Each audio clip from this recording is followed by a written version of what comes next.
Diploma in इंजिनिअरिंगचा result लागून जवळपास महिना उलटून गेला. जे विद्यार्थी फेल झालेले आहेत, ज्यांचे सब्जेक्ट राहिलेले आहेत, यांनी काही ऍक्शन घेतली का त्याच्यावर? नाही घेतली.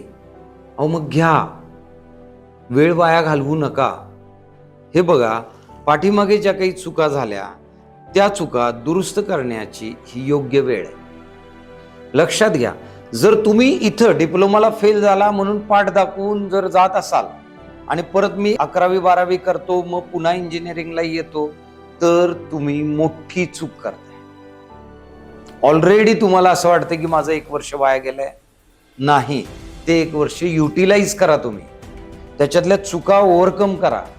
तिथे अभ्यासाची पद्धत कळाली नव्हती, ती योग्य मार्गदर्शन घ्या, अभ्यासाची पद्धत समजावून घ्या, इंजिनिअरिंगमध्ये काय असतं ते समजावून घ्या, प्रॅक्टिस करा, पेपर लिहिण्याची प्रॅक्टिस करा आणि फर्स्ट इयर क्लिअर करा. पुढच्या 2 वर्षात तुमचा डिप्लोमा व्यवस्थित सुटून जाईल आणि तोही चांगल्या मार्गाने. पाठीमागे जाऊन रस्ता बदलून परत मी येतो नाही, मग तुम्ही काहीही करू शकणार नाही.